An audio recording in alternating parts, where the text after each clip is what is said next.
Katika hatua inayoonekana kama ishara ya ukomavu wa kisiasa na kijamii, Jukwaa la Wanawake Viongozi Tanzania, Women in Leadership Forum WLF, limejitokeza hadharani likisisitiza ajenda ya maridhiano, mshikamano na ujenzi wa taifa.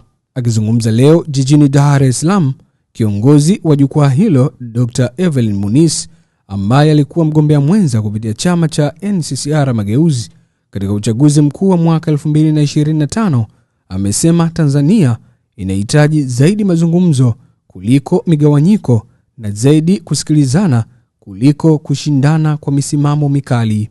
Dhamira kuu ya taasisi hii ni kuunganisha wanawake wenye maono, uzoefu na ushawishi katika maeneo mbalimbali ya uongozi kwa ajili ya kuangalia na kuangazia maslahi mapana ya taifa letu.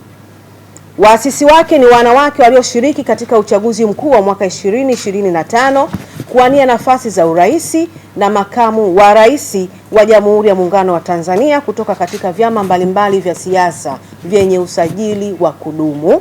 Taasisi hiyo inayoundwa na wanawake kutoka vyama 12 tofauti vya kisiasa imesisitiza kuwa wao sio jukwaa la kisiasa wala taasisi ya kiserikali, bali inahamasisha na kuimarisha mazungumzo ya kitaifa, mshikamano na utulivu, huku likisisitiza kuwa ujenzi wa taifa imara unahitaji sauti za pamoja zaidi ya tofauti za kisiasa. Hata hivyo, WLF yenyewe si taasisi ya kisiasa wala sio ya kiserikali, bali ni jukwaa la kijamii la kiuongozi linaloweka mbele umoja wa taifa, amani, mshikamano wa jamii na maendeleo ya wanawake na taifa kwa ujumla. Huu ni ushahidi kwamba pamoja na tofauti zetu za itikadi ya kisiasa na mambo mbalimbali, ushindani wa kisiasa na misimamo ya vyama vyetu, bado inawezekana viongozi kukaa pamoja, kusikilizana na kuunganisha fikra kwa maslahi mapana ya taifa.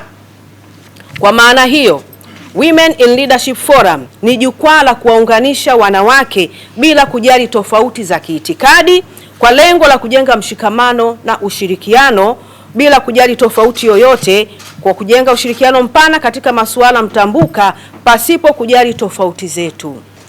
Hakuna maendeleo bila utulivu.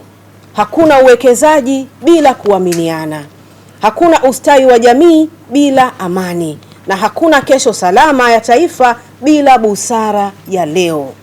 Ndio maana WLF inatoa wito kwa serikali, vyama vya siasa, viongozi wa dini, wanahabari, asasi za kiraia, sekta binafsi, vijana, wanawake wa Tanzania na wananchi wote kwa ujumla kuendelea kujenga mazingira ya kusikilizana, kuheshimiana, kupunguza jazba za maneno na kuweka mbele maslahi ya nchi. Kwa vyama vya siasa na wadau wa mijadala ya umma, tunasema kuridhiana si udhaifu, kusikilizana sio kushindwa, mazungumzo sio kusalimu amri.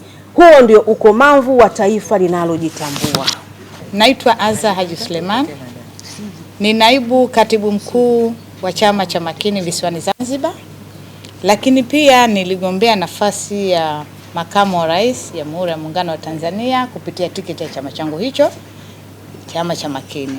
Timu hii ni timu ya watu 12 kutoka vyama tofauti ambao tumeamua kuacha itikadi ya siasa mbali na kuendeleza taifa, kwa sababu naamini sote tulipitia maeneo tofauti ya nchi yetu katika kunadi zile sera na tumeona changamoto ambazo ziko huko.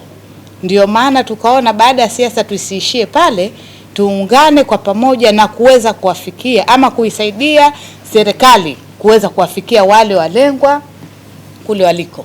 Naitwa Mwajuma Noti Mirambo, mwenyekiti wa wanawake wa chama cha UMD, Union for Multi-Party Democracy, lakini katika uchaguzi wa 2025 nilikuwa mgombea urais kwa tiketi ya chama cha UMD. Baada ya kumaliza uchaguzi, tumeona sasa tunao wajibu wa kuwa pamoja, kuunganisha maono yetu, mitazamo yetu na kuacha pembeni itikadi zetu.